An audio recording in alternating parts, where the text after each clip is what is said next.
Assalamualaikum warahmatullahi wabarakatuh. Selamat pagi, siang, ataupun malam ya, dimanapun Anda berada. Kita kembali lagi di mata kuliah perbandingan HTN di pertemuan keempat. Mata kuliah kita hari ini membahas tentang konstitusi dan konstitusionalisme. Ya, nggak banyak-banyak amat sebenarnya karena saya sudah sertakan beberapa jurnal yang harus Anda baca ya. Jadi seperti yang pernah saya jelaskan di awal, saya membiasakan Anda itu untuk tidak terlalu apa untuk tidak terlalu lama mendengarkan tetapi lebih banyak membaca ya.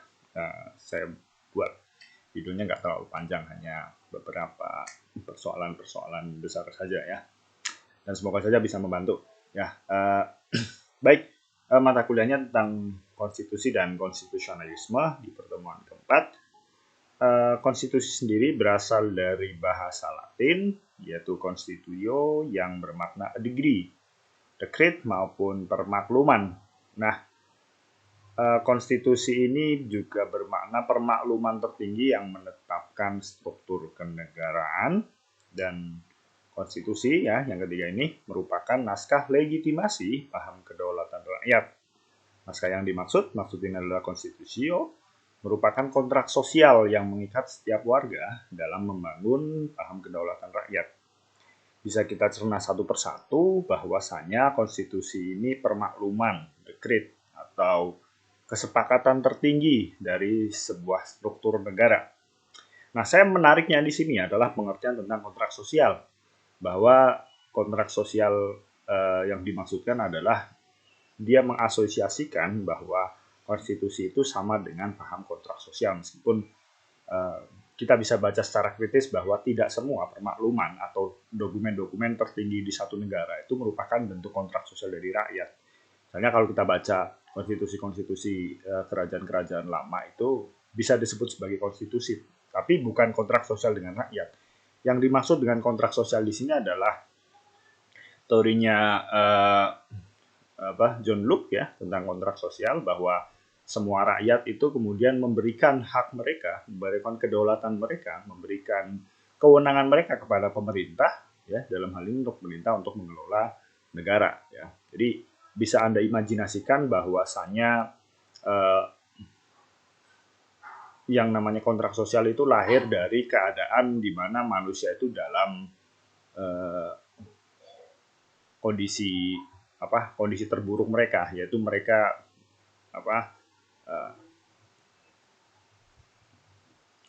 sebagai serigala makan serigala ya, istilahnya seperti itu, serigala makan serigala ya. Jadi Anda dalam kondisi yang sangat purba di mana tidak ada norma sosial. Nah, untuk membentuk norma sosial itu semua orang itu harus bersepakat ya, dan kemudian membentuk satu badan ya agar melindungi mereka dari dunia yang keras juga gitu. Jadi sebenarnya asumsinya pun perlu dikritik ya tentang kontrak sosial, tapi kita bahas kapan-kapan saja. Nah, yang ingin saya katakan bahwasannya adalah konstitusi ini sangat dekat dengan kedaulatan rakyat dan sangat dengan kesepakatan rakyat. Jadi kalau kita imajinasikan semua rakyat itu berkumpul jadi satu, kemudian merumuskan norma sosial bagi mereka yang bagus bagaimana gitu ya. Kira-kira seperti itu. Meskipun sebenarnya bisa kita kritisi ya, kenapa sih kemudian orang itu berkumpul jadi satu terus merumuskan norma sosial. Emang sebelumnya tidak ada norma sosial gitu. Memang dalam sejarahnya orang itu selalu bertempur. Memang sejarahnya orang itu dari awal memang bernafsu seperti serigala gitu dan seterusnya. Ini bisa asumsi-asumsi ini kita bisa kritik ya. Tapi akan terlalu panjang. Tapi yang jelas konstitusi itu lahir dari kebutuhan orang itu akan adanya norma sosial, akan petunjuk kehidupan bersama. Hal itu yang dipentingkan di situ. Nah, yang kemudian yang cukup penting juga adalah bahwa konstitusi itu tidak sama dengan undang-undang dasar atau Grundgesetz ya.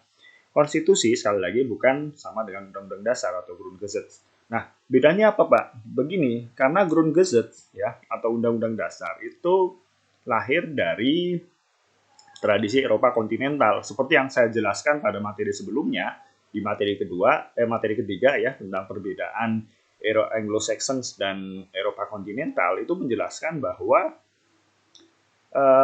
lahirnya tradisi hukum tertulis itu lahir dari Eropa kontinental. Nah, Grundgesetz ini, Undang-Undang Dasar ini, juga lahir dari tradisi Eropa kontinental. Jadi tidak serta-merta semua kesepakatan tertinggi dari satu negara itu lahir dari atau dilahirkan atau deklarasikan dalam bentuk tertulis. Ya. Karena setelah ini akan saya jelaskan bahwa ada juga konstitusi yang tidak tertulis. Jadi hukum tertinggi negara tidak pasti ditulis, maka dari itu ya konstitusi tidak mesti namanya undang-undang dasar. Undang-undang dasar kita ya namanya juga bukan konstitusi. Ya nggak? Undang-undang dasar kita namanya bukan konstitusi. Namanya Undang-Undang Dasar Negara Republik Indonesia 1945 gitu kan. Namanya bukan konstitusi. Tapi ya mahkamah yang memiliki badan yang memiliki fungsi untuk menjaga undang-undang dasar namanya Mahkamah Konstitusi. Makanya di Indonesia konstitusi kita kalau ditanya adalah undang-undang dasar, tapi beda misalnya dengan di negara lain. Ya. Kita nyambung ya ke pengantar berikut bahwa konstitusi itu terbagi menjadi konstitusi tertulis dan konstitusi tidak tertulis. Nah, konstitusi tertulis sudah jelas kita pahami ya bahwa ada konstitusi tertulis ya dalam bentuk undang-undang dasar dan seterusnya. Ya. Nah, ada juga konstitusi tidak tertulis. Apa yang ada Pak? Ada. Yang saya contohkan misalnya adalah Inggris. Ya. Di negara di dunia yang tidak memiliki konstitusi tidak tertulis itu hanya 2 negara, yaitu Inggris dan Israel. Ya. Israel saya tidak tahu bagaimana kemudian tradisi mereka berkembang. Yang jelas mereka lahir dari para imigran-imigran Yahudi yang melakukan pengungsian akibat Perang Dunia Kedua, kemudian mengungsi di tanah Palestina ya. Oke, tapi saya nggak tahu. Tapi untuk Inggris bisa kita pahami ya bahwa mereka itu juga lahir dari tradisi-tradisi yang tidak tertulis. Makanya konstitusinya tidak tertulis. Inggris sebagai tanah di mana lahirnya sistem Anglo-Saxon memang tidak mentradisikan tulisan itu sebagai sebuah dasar hukum. Ya, kita lihat ada stare decisis ya, sebuah tradisi peradilan di Inggris yang mana satu proses peradilan itu poin utamanya adalah merujuk kepada putusan-putusan hakim sebelumnya, tidak seperti dalam kontinental ya yang kemudian merujuk kepada aturan perundang-undangan. Bisa kita pahami bahwa undang-undang di Inggris itu nggak banyak ya, meskipun belakangan ini terutama di Amerika ya beberapa yang memang melahirkan undang-undang, tapi di Inggris aturan tidak banyak. Bahkan di Inggris Mahkamah Konstitusi pun tidak ada. Lalu bagaimana Pak kalau kita mau menguji konstitusi? Menguji konstitusinya di parlemen, bukan di satu badan peradilan. Nah, bukan satu badan peradilan. Kalau di Amerika jelas, badan peradilannya satu, tidak seperti kita. Nanti saya jelaskan, misalnya ada perkara TUN, ada perkara pidana perdata, atau perkara agama, itu satu badan. Tapi di Inggris enggak. Memang tetap satu peradilan. Ya. Dan dalam perkembangannya ada beberapa pengadilan khusus. Tapi misalnya untuk pengujian norma, itu di parlemen. Bukan di satu badan peradilan. Gitu. Karena parlemen yang menjaga konstitusi, gitu istilahnya lah. Parlemen yang menjaga konstitusi, ya kan? Dan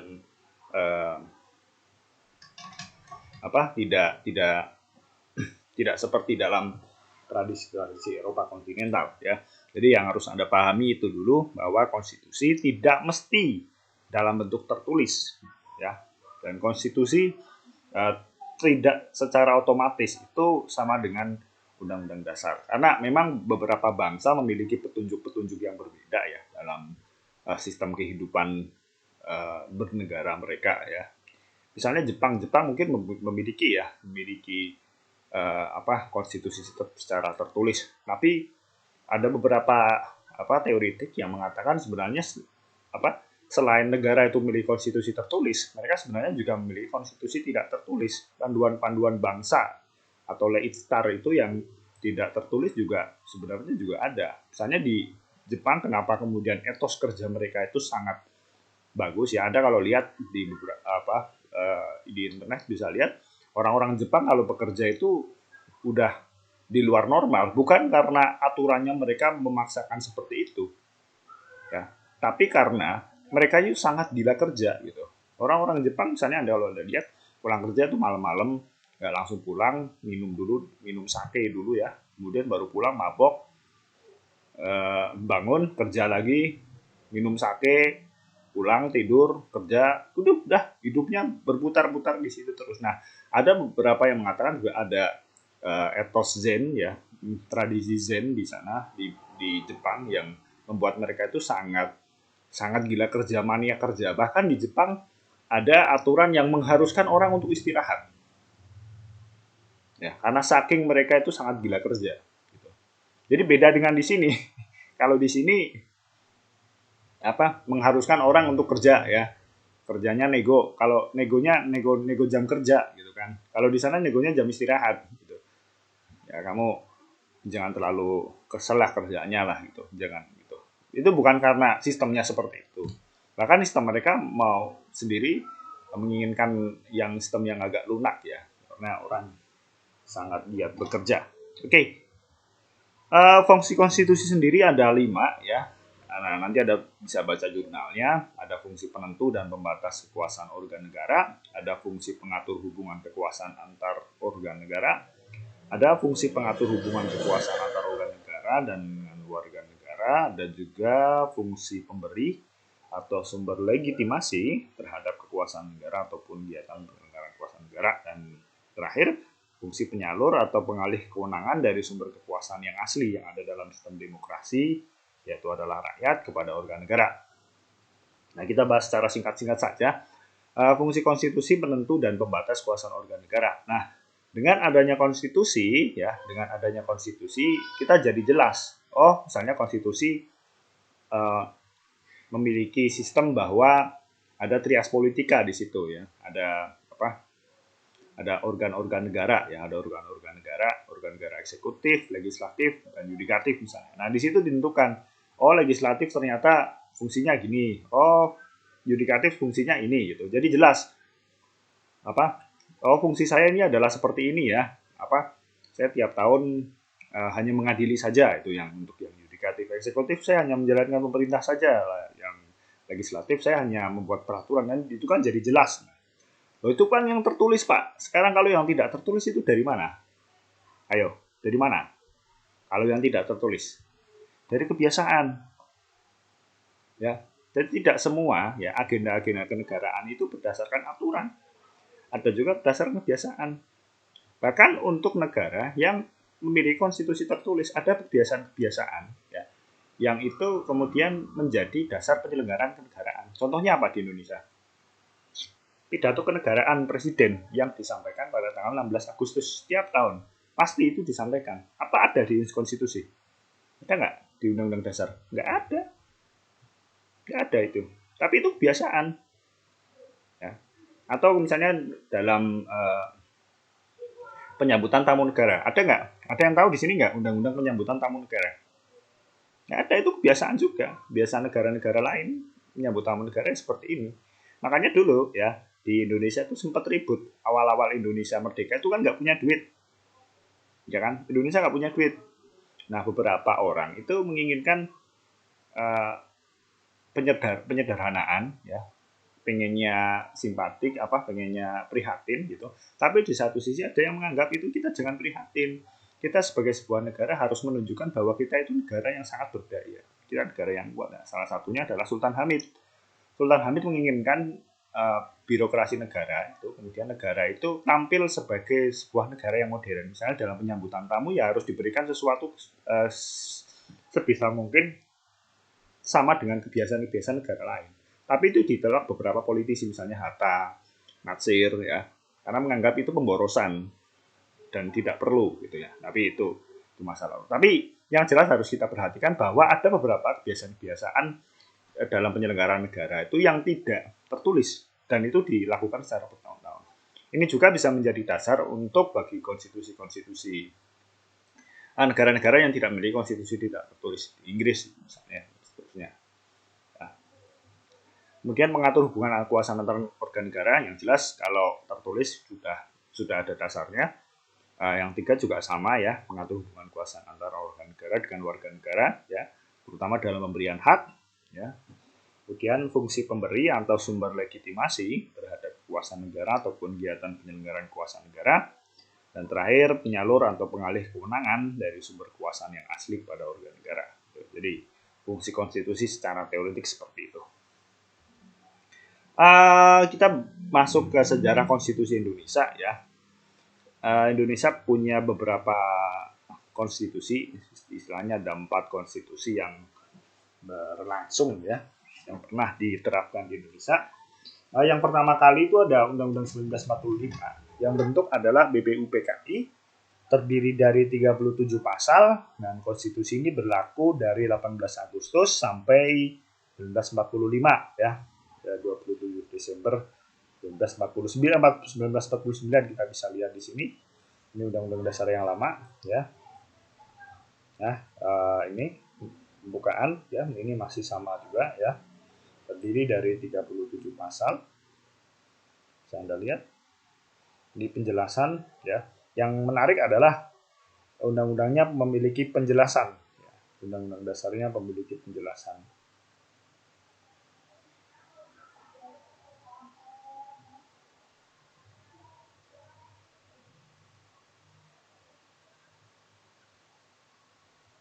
Nah, dan aturan tambahan. Nah, aturan tambahan 37 pasal dan satu aturan peralihan, 34 pasal aturan peralihan dan aturan tambahan. Nah, yang menarik adalah Anda bisa baca dalam aturan tambahan, Anda bisa baca dalam 6 bulan sesudah akhirnya peperangan Asia Timur Raya, Presiden Indonesia mengatur dan menyelenggarakan segala hal yang ditetapkan dalam Undang-Undang Dasar ini. Dalam 6 bulan sesudah Majelis Permusyawaratan Rakyat dibentuk, majelis itu bersidang untuk menetapkan Undang-Undang Dasar. Pak, sebentar Pak, 6 bulan sesudah Majelis Permusyawaratan Rakyat dibentuk, majelis itu bersidang untuk menetapkan Undang-Undang Dasar. Berarti MPR-nya belum ada Pak. Padahal kita baca, kalau misalnya dalam Undang-Undang Dasar yang lama, ya, ada kedaulatan dan rakyat dilakukan sepenuhnya, ada bab tentang mengatur MPR. Tapi MPR-nya nggak ada, terus gimana Pak? Ya, jadi perlu Anda tahu bahwa Undang-Undang Dasar kita dibentuk pada yang 18 Agustus 1945, 1 hari setelah kemerdekaan Indonesia. Kalau Anda tahu ya, kita lihat konteks sejarahnya dulu ya, biar kita tahu bahwa tidak mudah ya. Nah, kalau kita tahu pasca Jepang dibom 9 dan 6 dan 9 Agustus 1945 di Nagasaki dan Hiroshima, banyak pemimpin Indonesia tuh mau bergerak cepat, ini waktunya kita untuk mendeklarasikan kemerdekaan gitu kan. Nah, membuat undang-undang itu bukan hal gampang ya. Jadi yang dipikirkan para bapak bangsa waktu itu adalah mereka berpikir, udah kita merdeka dulu, yang lain nyusul gitu.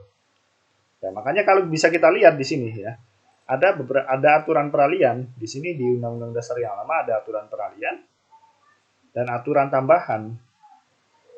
Ya, misalnya di aturan peralihan kita bisa lihat ya, ada beberapa hal yang legitimate. Maksud saya ada beberapa aturan-aturan peralihan yang harus diterima dulu ya. Nah, misalnya di aturan peralihan ini bisa Anda lihat, Anda baca, segala badan dan peraturan perundang-undangan yang ada masih langsung berlaku selama belum diadakan yang baru menurut Undang-Undang Dasar ini masih berlaku. Ya kan? Dan ini untuk pertama kali Presiden dan Wakil Presiden dipilih oleh Panitia Persiapan Kemerdekaan Indonesia. Padahal kita tahu, di Undang-Undang Dasar ini untuk melantik seorang presiden itu ada MPR. Tapi MPR-nya belum ada, terus yang lantik siapa Pak? Nah, makanya di sini ada aturan peralihan. Untuk pertama kali Presiden dan Wakil Presiden dipilih oleh PPKI, gitu kan? Berarti ini undang-undangnya ini dong Pak, bertentangan dengan dirinya sendiri. Katanya Presiden dipilih oleh MPR, ya. Tapi kok MPR-nya belum ada, terus presidennya sah nggak? Ya tetap sah, gitu. Karena untuk pertama kali di sini masih lewat PPKI. Dan perlu Anda tahu ya, Perang Dunia waktu itu memang sudah berakhir dengan kekalahan Jepang dan Jerman ya. Dan setelah itu memang belum sempat untuk membuat undang-undang. Jadi sama dengan kemerdekaan, yang penting kemerdekaan ada dulu, yang lain-lain nanti kita bisa nyusul, termasuk dengan penyusunan Undang-Undang Dasar. Makanya di sini bisa kita lihat bahwa setelah 6 bulan Perang Asia Raya, dibentuk Undang-Undang Dasar yang baru. Ya Anda bayangin aja deh, 15 Agustus Soekarno-Hatta diculik di Ranges Dengklok. Tanggal tanggal 16 Agustus, diculik sehari. Mana ada orang diculik buat Undang-Undang Dasar? Padahal Undang-Undang Dasar kan dibuat asal dasar kesepakatan. Nggak bisa. Orang Soekarno-Hattanya diculik, nggak bisa. 16 Agustus baru pulang. Malamnya persiapan kemerdekaan, nulis naskah proklamasi. 17 Agustus, ya, 9 Ramadan, 9 atau 10 Ramadan, dideklarasikan Indonesia merdeka. Jadi secepat itu, Anda bayangkan, jadi kita jangan melihat masa lalu dengan masa sekarang. Ya, istilahnya itu anakronisme ya. Kita nggak bisa melihat masa lalu disesuaikan dengan masa sekarang. Termasuk kita harus melihat masa lalu dengan konteks waktu itu. Gitu. Jadi Undang-Undang Dasar memang dibuat singkat, ya. Yang penting ada saja dulu, ya. Baru nanti kita yang lain-lainnya bisa nambah lah. Termasuk dalam beberapa aturan-aturan ini, ya kan. Karena dan setelah itu setelah 6 bulan ada agresi militer Belanda 1 dan 2 ya, sampai kemudian 4 tahun. Jadi selama 4 tahun ini ya, 1845 sampai 27 Desember 1949 isinya perang semua. Selain perang juga ada pemberontakan. Kita tahu 48 ada pemberontakan PKI di Madiun. Belum juga pemberontakan-pemberontakan kecil di daerah-daerah lain yang ingin melepas diri ya, dan ya, banyak gitu. Anda bayangkan lagi perang, kita sedang perang, ya hubungannya hidup dengan mati, pengen nyusun Undang-Undang Dasar, kira-kira bisa nggak? Nggak bisa, susah gitu. Nah ini sampai 27 Desember 1949 ada perjanjian Renville, ya, perjanjian Linggarjati, perjanjian Linggarjati, dan kemudian sepakat bahwa Indonesia akan dijadikan negara federal, RIS, Republik Indonesia Serikat, ya.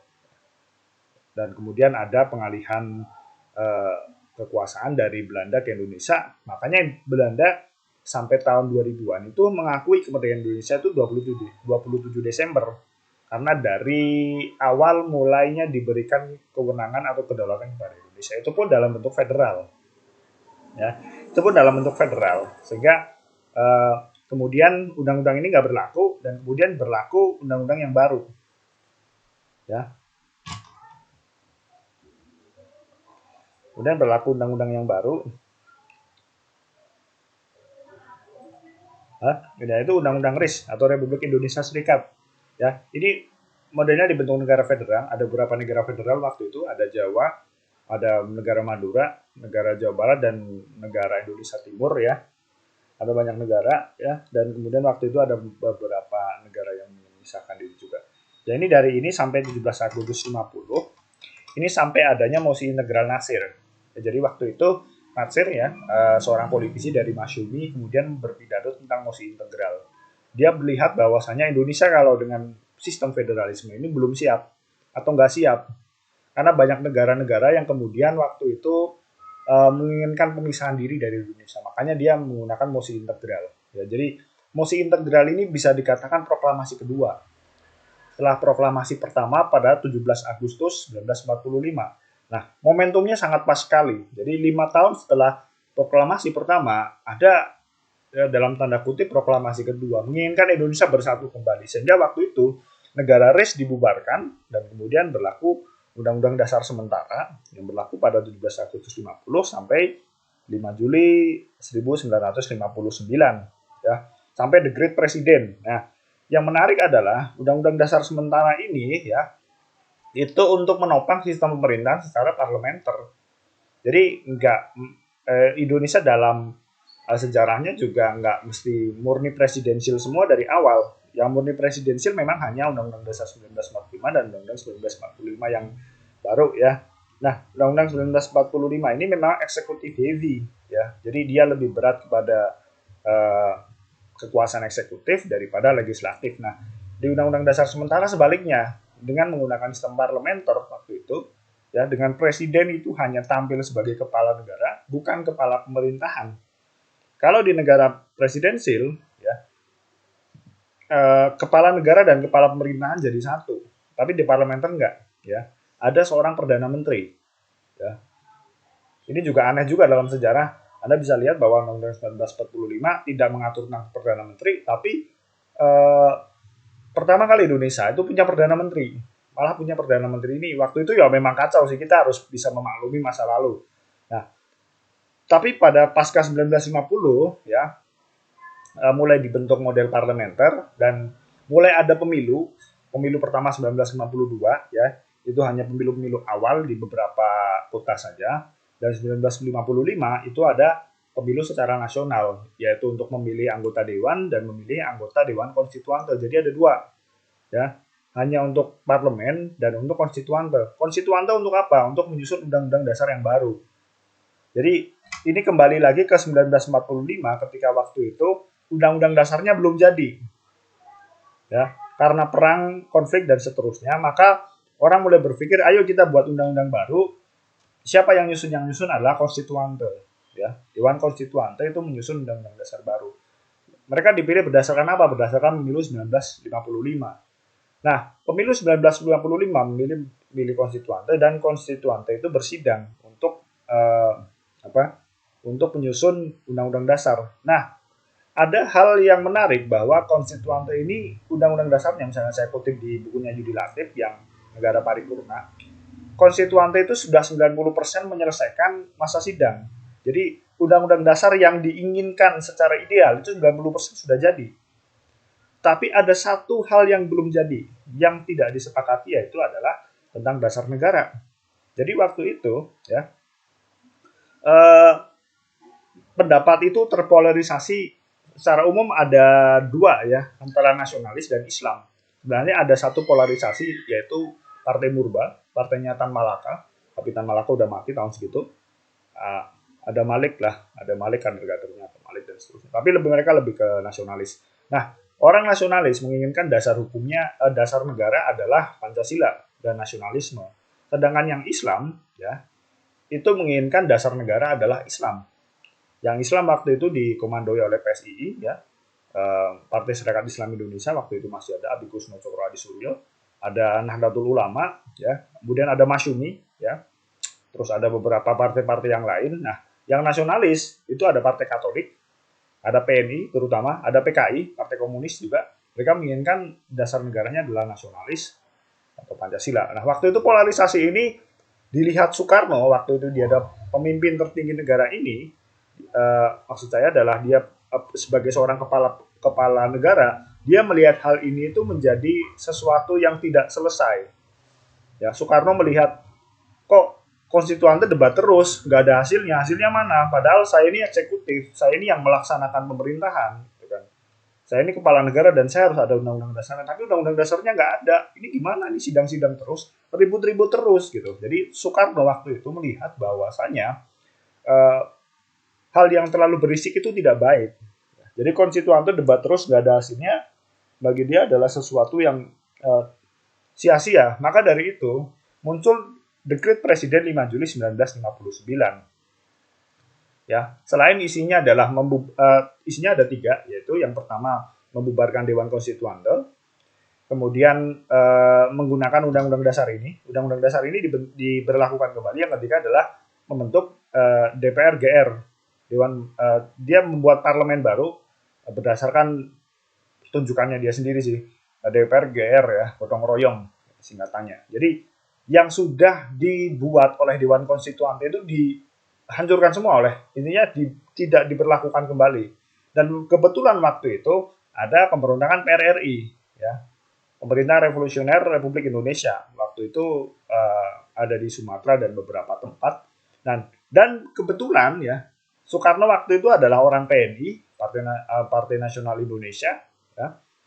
Dan yang beberapa memberontak di PRRI itu adalah orang Masyumi, ya, dan orang PSI atau Partai Sosialis Indonesia, yang mana PSI maupun Masyumi ini dari dulu menjadi kritikus utamanya Soekarno.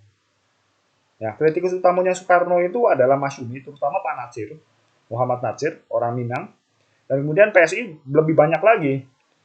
Partai yang dipimpin oleh Sultan Syahrir ini, misalnya ada beberapa orang yang sangat mengkritik Soekarno, itu bapaknya Prabowo, Sumitro. Sumitro suka mengkritik Soekarno karena ya dia terlalu kiri dan seterusnya lah. itu dikritik dan dua partai itu dibubarkan dengan keputusan presiden, ya. Baik PSI maupun Masyumi dibubarkan oleh keputusan presiden, ya. Dan 5 Juli ini menjadi titik awal, ya, di mana demokrasi parlementer yang sebelumnya sudah berjalan selama 90 tahun itu digantikan oleh demokrasi terpimpin, gitu ya. Jadi sebenarnya secara resmi, ya, secara resmi atau secara form, ya resmi juga enggak sih sebenarnya. Tapi secara dokumen, ya, secara dokumen sebenarnya sebutan untuk kekuasaan Soekarno, ya, itu dari tahun 59 sampai 66 ketika dia kemudian digantikan oleh Pak Harto itu adalah bukan Orde Lama, itu adalah demokrasi terpimpin. Ini harus Anda sadari, ya. Jadi Soekarno nggak pernah mengatakan kekuasaan saya adalah Orde Lama, nggak pernah. Kekuasaan saya adalah demokrasi terpimpin. Gitu. Kawan-kawan, ini panjang banget, nanti Anda nggak baca jurnal. Jadi Orde Lama itu penamaan dari Orde Baru aja. Biar ada lama, ada yang baru gitu kan. Ya, Orde Baru yang lama mana? Yang lama ya Pak Karno gitu. Jadi Pak Karno nggak pernah secara resmi. Saya kalau jelaskan panjang. Oke, kemudian untuk terakhir ada Undang-Undang NRI berlaku tahun 2002 sampai sekarang saya agak lupa tanggalnya ya karena sampai sekarang berlaku karena memang ada 4 amandemen ya. Sebenarnya ada perdebatan sih, ada yang mengatakan amandemen berlangsung 4 kali, ada yang mengatakan bahwa amandemen berlangsung 1 kali tapi dengan 4 tahap. Itu pendapatnya Prof. Mahfud ya, Prof. Mahfud MD, nanti baca di bukunya apa tuh, Negara Konstitusi atau apa. Karena memang konstitusi, memang amandemen hanya 1 kali, tapi tahapnya ada 4, makanya ada di bintang-bintang. Kalau Anda lihat konstitusi yang baru nih, ada bintangnya ya. Nah, ini kan ada bintangnya nih, Anda lihat nih. Ya, ada bintang 3, ini ada bintang 3, ini ada bintang 4. Terus kalau GTA wae ya. Bintang 3, bintang 4 dan seterusnya. Ini ada bintang 1. Nah, ini sebenarnya ya hanya menunjukkan bahwa ini amandemen ke-1, amandemen ke-2, amandemen ke-3 yang itu tidak dikenal dalam teknik penyusunan peraturan perundang-undangan. Nggak pernah ada. Anda pernah lihat penyusunan peraturan perundang-undangan disusun terus ada bintang 1, bintang 2, bintang 3? Nggak ada. Itu karena apa? Ini saya informasi dari Prof. Aidul dulu ngajar saya. Itu karena yang nyusun waktu itu Undang-Undang Dasar, yang apa istilahnya administratornya itu bukan orang Fakultas Hukum, gitu. Jadi ini pentingnya anak Fakultas Hukum ya kerja sebagai legal drafter ya. Salah satunya adalah penguasaan teknik peraturan perundang-undangan. Kan agak kacau juga ya. Di undang-undangnya, level undang-undangnya nggak ada bintang 1, bintang 2. Di undang-undang dasarnya bintang 1, bintang 3, bintang 4 gitu. Ada semua. Yang penting jangan bintang 9 ya. Kalau bintang 9 jadinya NU. Oke. Nah, kita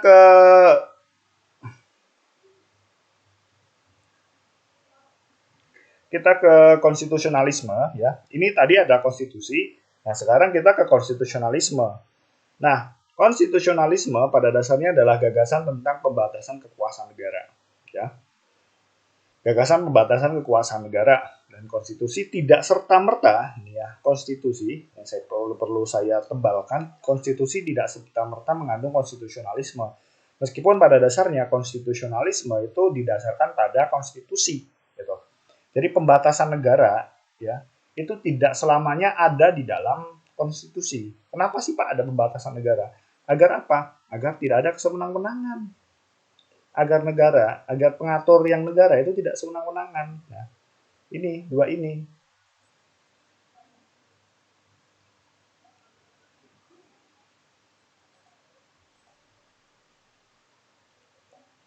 Nah, dua ini yang penting adalah kenapa ada konstitusi adalah agar ada negara hukum, baik rule of law maupun Rechtsstaat dan perlindungan negara.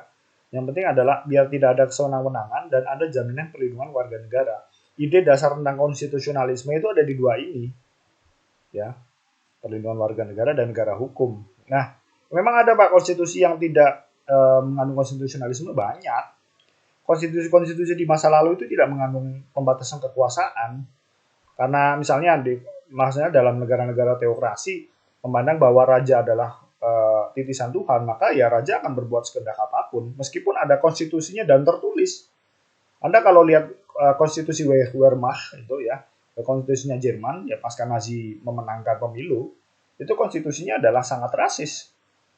Ya, konstitusinya sangat rasis dan Hitler boleh bertindak apapun, ya kan? Apakah itu konstitusionalisme? Tidak. Itu bahkan tidak konstitusionalisme. Kita bisa lihat beberapa aturan-aturan yang lain gitu kan. Jadi pada dasarnya konstitusi tidak serta-merta ya, tidak serta-merta memiliki konstitusionalisme meskipun pada dasarnya konstitusionalisme itu didasarkan pada konstitusi gitu. Nah, ide dasarnya adalah tentang pembatasan kekuasaan ya. Batasan kekuasaan ini bisa kita artikan juga sebagai negara hukum, baik rule of law maupun Rechtsstaat ya. Rule of law ini berasal dari tradisi Anglo-Saxon dan Rechtsstaat itu berasal dari dari negara Eropa kontinental. Saya sudah pernah jelaskan di beberapa video sebelumnya perbedaan antara rule of law dan Rechtsstaat. Tapi yang menjadi titik utama perbedaan adalah adanya peradilan administrasi. Anda kalau lihat perbedaan utamanya adalah adanya peradilan administrasi. Di negara dengan rule of law, ya, dengan tradisi Anglo-Saxon tidak ada peradilan administrasi. Di Rechtsstaat sebaliknya, ada peradilan administrasi. Di Indonesia masih memakai sistem hukum Rechtsstaat. Peradilan administrasi, ada Pak, ada yang namanya peradilan tata usaha negara yang mengadili keputusan pejabat tata usaha negara, ya, bisa lihat di situ. Tetapi di rule of law tidak ada.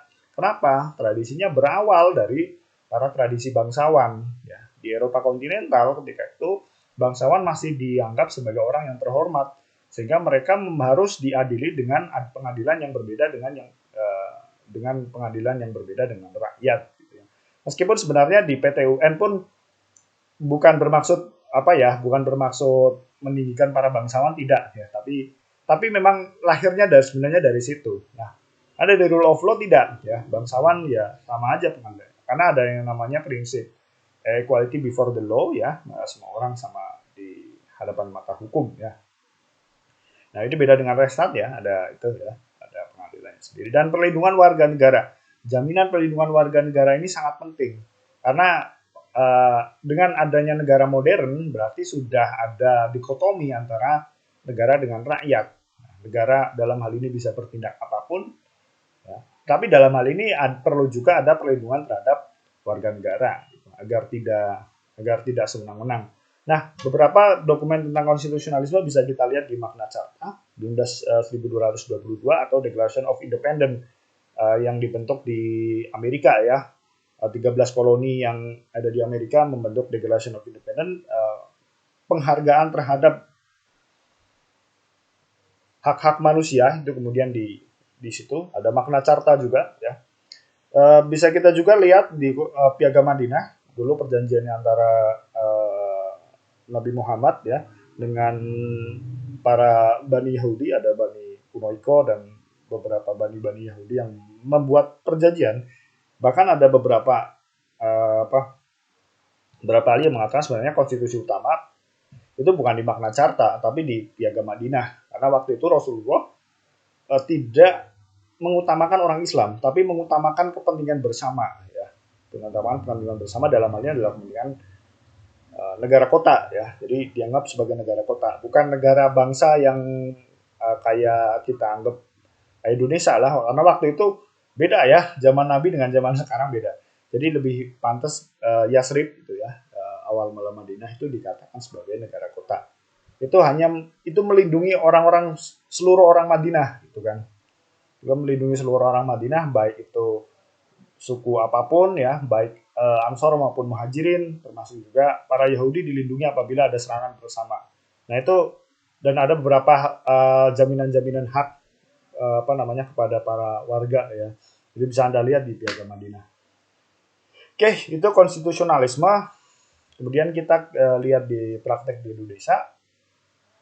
Konstitusi Indonesia sebelum merdeka pernah menggunakan Regeling 1884. Ini disebut sebagai konstitusi yang liberal, yaitu membatasi pengaruh ratu dan menguatkan perang pedagang untuk membuat rules and order. Ya. Jadi Regeling 1854 itu dibentuk oleh politisi-politisi liberal, Arnold Thorbecke kalau nggak salah namanya.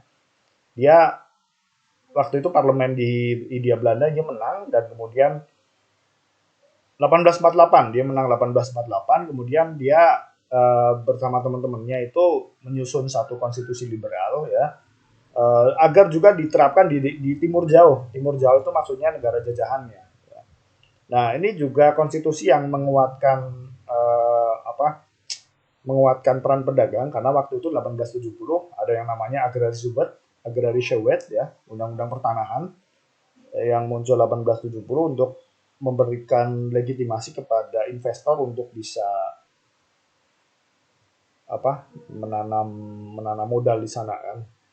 Karena kan ceritanya kan 1825 sampai 1830 kan perang Jawa, Belanda bangkrut. Nah, waktu itu mereka butuh aturan yang benar-benar bisa mengembalikan modal mereka. Nah, salah satunya adalah dengan konstitusi liberal. Mereka mengundang banyak pemodal untuk masuk.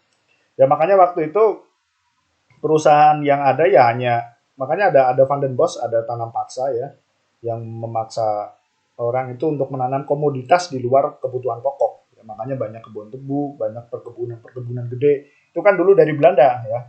Itu hasil dari para investor menanam modal di mereka ya, di Indonesia. Kemudian untuk lahan-lahan produksi yang bersifat pangan itu diganti dengan komoditas yang bernilai ekspor, sehingga Belanda untung banyak, Indonesia ruginya masya Allah sampai sekarang lah. Nah, itu salah satu konsepnya adalah menyatakan ras and order, keamanan dan ketertiban. Uh, untuk perlindungannya mungkin tidak begitu banyak ya. Untuk di sini ya, struktur pemilihan ini bentuk 1903, terutama ada Volksraad, Dewan Rakyat ya, yang dulu ditentang oleh orang komunis juga. Ini Ratu Belanda, Krum, ini ada parlemennya, ada gubernur jenderal ya. Jadi gubernur jenderal itu yang menguasai daerah-daerah jajahan. Ya, Belanda selain memiliki Nusantara juga di Suriname ya. Terus berapa tempat ya. Makanya di Suriname banyak orang Jawa ya. Tahu ya lagunya Didi Kempot kan ada ya Kangen Nikeri. Nah, Nikeri itu dulu ternyata ternyata itu satu kota di Suriname ya yang dulu itu menjadi buangannya orang-orang Jawa ya di situ ya. Hanya kangen Nikeri ya. Kangen Dikeri, kangen Nikeri, maksudnya di Kempot itu saya tuh kangen Nikeri karena di sana banyak akeh wong Jawa nih ya, kira-kira gitulah. Ada residen Jawa Tengah dibagi menjadi tiga tempat, ada Jawa Timur, Jawa Tengah, Jawa Barat. Ada asisten residen, ya, ini termasuk asisten residen. Jadi presiden hanya untuk ini tiga tempat, ini asisten residen. Ada Borneo, Sumatera Besar, Timur Besar, Bupati, Bedono, asisten Bedono, Lurah, dan seterusnya. Jadi ini dulu struktur pemerintahan dari Hindia Belanda. Nah, kemudian kita merdeka, setelah tadi yang saya katakan. Nah, struktur kenegaraan Undang-Undang 1945 sebelum amandemen, itu mendudukan Majelis Musyawaratan Rakyat sebagai badan dengan kekuasaan tertinggi. Ya. Kemudian di bawahnya ada DPR, ada Presiden, ada BPK, Badan Pemeriksa Keuangan, ada Dewan Pertimbangan Agung, ada Mahkamah Agung. Ya. Jadi dulu di bawah MPR semua ya. Di situ bisa kita lihat di pasal 1 ayat 2, kedaulatan berada di tangan rakyat dan dilaksanakan oleh Majelis Permusyawaratan Rakyat. Jadi itu. Nah, ini beda dengan pasca amandemen 1945 ya, yang kemudian beralih dari kekuasaan parlementer menjadi kekuasaan hukum. Dari kedaulatan parlementer menjadi kedaulatan hukum ya. Jadi kalau di MPR jadi di undang-undang sebelum amandemen itu diperlihatkan bahwa kedaulatan memang tetap berada, tapi pelaksanaannya juga oleh parlemen juga. Nah, di sini nggak bisa. Setelah pasca amandemen, kedaulatan berada di tangan rakyat, ya, di pasal 1 ayat 2, dan dilaksanakan menurut Undang-Undang Dasar 1945. Gitu. Jadi pelaksanaannya tetap di sini. Kemudian MPR ditaruh di mana? Dia di dalam satu kamar tersendiri, dalam kamar parlemen. Ya. Ini kita bisa ada yang mengatakan trikameral, ada 3 kamar, ada yang mengatakan 2 kamar, karena MPR hanya gabungan DPR dan DPD. Ada PPK dan kemudian presiden dan wakil presiden. Ini kurang N1 ya. Kayak permen Yosan nih, boleh huruf N kurang. Dulu di presiden ini wakil presiden itu hanya disebutkan bahwa bukan satu pasangan ya. Jadi presiden itu hanya mengangkat presiden saja. Nah, tapi di pasal berikutnya presiden dibantu oleh satu wakil presiden. Nah, tapi kalau di sini sudah satu pasangan, presiden dan wakil presiden itu satu pasangan. Jadi untuk kekuasaan eksekutif dan kekuasaan yang yudikatif ada Mahkamah Agung, Mahkamah Konstitusi dan Komisi Yudisial. Meskipun Komisi Yudisial pada dasarnya itu tidak melakukan fungsi pengadilan, ya, fungsi kehakiman, memeriksa, mengadili dan memutus, tapi dia berfungsi sebagai pengawas. Ya. eh, Mahkamah Agung dan lingkungan peradilan di bawahnya. Dalam hal ini ada Pengadilan Negeri, Pengadilan Tata Usaha Negara, ya, Pengadilan Agama dan satu Mahkamah Konstitusi. Gitu ya. Saya agak lupa lingkungannya apa aja. Itu berada di bawah Mahkamah Agung, kemudian Mahkamah Konstitusi dan Komisi Yudisial. Ini pasca amandemen. Yang jelas adalah berubahnya dari konstitusi dari kedaulatan rakyat ke kedaulatan hukum. Jadi yang sebelumnya ini adalah demokrasi menjadi nomokrasi, ya, kedaulatan norma, ya, karena ini menjadi satu negara hukum, ya. Dan ini adalah bentuk-bentuk konstitusionalisme yang kita lihat, ya, di Undang-Undang Dasar dan pasca amandemen. Kalau kedaulatannya rakyat dilaksanakan MPR, sekarang rakyat dilaksanakan berdasarkan undang-undang. Untuk jabatan presiden ada pembatasan juga. Jabatan presiden sebelumnya ada 5 tahun dan dapat dipilih kembali, ya, dapat dipilih kembali. Jadi nggak ada batasan. Yang penting lu masuk hidup, ya bisa dipilih kembali gitu. Ya 5 tahun, 5 tahun, 5 tahun dan seterusnya. Dan pasca amandemen lain, gitu. Pasca amandemen 5 tahun dan dapat dipilih kembali sebanyak 1 kali. Jadi hanya 2 periode saja. Makanya ini kan sedang ribut ya, 2 atau 3 periode dan seterusnya. Nah, itu untuk jabatan presiden. Nah, untuk pemakzulan itu upaya agar presiden itu turun. Di pra-amandemen itu tidak ada proses pemakzulan. Tidak ada mekanisme bagaimana kemudian apabila presiden itu melanggar jabatan, ya, melanggar sumpah. Nah, ya, eh, dalam sejarahnya semua presiden itu turun secara politis. Soekarno turun secara politis, Soeharto turun juga karena desakan mahasiswa bisa kita katakan politis meskipun politisi non partisipan, dan Gus Dur juga turun secara politis meskipun dia sedang sedang dalam masa proses pembuatan undang-undang yang baru, ya. Jadi semua presiden yang turun sebelum masa jabatannya berakhir itu diturunkan berdasarkan pra-amandemen dengan undang-undang dasar yang lama. Nah, beda dengan pasca amandemen, ya, mekanismenya lebih ketat. Yang sebelumnya ada DPR, ya, kemudian dari DPR apabila ditemukan dugaan pelanggaran oleh presiden itu bisa dibawa ke Mahkamah Konstitusi, kemudian Mahkamah Konstitusi melakukan impeach, ya, dan kemudian MPR yang memutuskan. Jadi harus ada bedakan pemakzulan dengan impeachment, ya. Impeachment itu suatu tuduhan kepada presiden, ya, apakah dia melakukan itu atau tidak.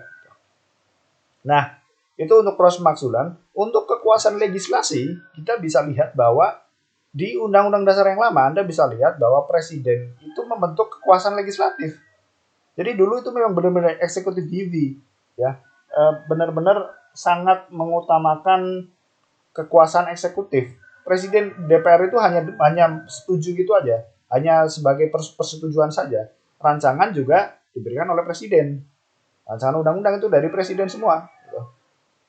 Jadi kekuasaan legislasinya ada di presiden. DPR hanya menyetujui. Setuju atau ora? Setuju gitu. Jadi kayak kita lagi rapat RT gitu ya. Terus Pak RT-nya bilang setuju, betul setuju. Setuju. Yes, derek-derek pripun, nggih gitu. Jadi hanya satu suara saja gitu. Jadi hampir nggak ada perdebatan yang cukup substansial dalam ini, dalam pembuatan legislasi, ya. Ini beda misalnya dengan pasca amandemen yang membuat aturan perundang-undangan bisa dua-duanya. Presiden bisa bukan membuat, dalam hal ini adalah menyetujui, bisa dua-duanya. Ya. Presiden bisa mengusulkan rancangan undang-undang, DPR juga bisa mengusulkan undang-undang. Tapi proses pengesahannya tetap lewat DPR. Presiden nanti diketahui, ini loh Pak, ini sudah kami proses. Silakan jenengan tanda tangan apa boten. Dan di Undang-Undang Dasar jelas, Presiden kalau tidak menyetujui akan berlaku dengan sendirinya Undang-Undang Dasar, Undang-Undang itu. Ini jadi sudah masuk ke dalam pembagian kekuasaan atau division of power, ya. antar lembaga negara sudah memiliki independensi sendiri-sendiri. Itu tidak semacam pra-amandemen ya, yang satu badan dengan badan yang lain itu masih saling terikat. Kita bisa lihat saja lah, misalnya di Mahkamah Agung itu dulu di bawahnya Departemen Kehakiman. Makanya benderanya itu, bendera pengadilan masih pengayoman. Bukan independen sekarang. Sekarang kan enggak, Mahkamah Agung berdiri sendiri. Bukan di bawah pengayoman. Hakimnya dulu. Hakiman di bawah Mahkamah Departemen Kehakiman ya. Nah, kemudian Tutsingreh itu upaya untuk menguji pengujian undang-undang, baik formil maupun material. Di pra-amandemen tidak ada. Misalnya ada undang-undang yang bertentangan dengan undang-undang dasar, ya wis, nggak ada upaya Tutsingreh. Upaya pengajuannya nggak ada. Nah, tapi pasca amandemen ada Mahkamah Konstitusi. Ini merupakan salah satu bentuk konstitusionalisme. Membatasi kekuasaan misalnya DPR itu membuat aturan-aturan yang merugikan banyak orang. Ya. Yo, itu bisa. Misalnya aturan itu memang benar-benar bertentangan dengan konstitusi, itu bisa di-challenge di Mahkamah Konstitusi. Ini benar-benar membuktikan bahwa negara kita beralih dari demokrasi ke nomokrasi. Parlemen itu kan perwakilan rakyat, ya kan? DPR itu kan perwakilan rakyat, yang mana mereka itu jumlahnya banyak untuk memutuskan satu peraturan kan bisa dilakukan dengan voting. Tapi di Mahkamah Konstitusi memang voting bisa, tapi lebih kepada rasionalitas gitu ya. Apakah sesuai dengan aturan perundang-undangan? Enggak. Jadi menguji norma, bukan menguji banyaknya yang sepakat atau tidak. Jadi rakyat itu boleh mengkonsep sesuatu, membuat aturan, tetapi Mahkamah Konstitusi nanti yang akan melihat ini aturannya sudah sesuai dengan belum dengan ini. Jadi memang kita mau beralih ke bukan demokrasi tapi nomokrasi ya. Yaitu di Tutsingreh. Kemudian terakhir di pengaturan HAM ya. Di pengaturan HAM itu untuk pasal 28 sebenarnya tidak begitu masuk dalam HAM sih, hanya kemerdekaan berkumpul, berserikat, berpendapat dan seterusnya saja, meskipun prakteknya nggak begitu jelas. Nah, tapi di dalam pasca amandemen itu ada hak-hak dasar yang diberikan kepada warga negara. Kita bisa lihat di pasal 28A sampai 28C. Bisa di 8C ini bisa kita lihat.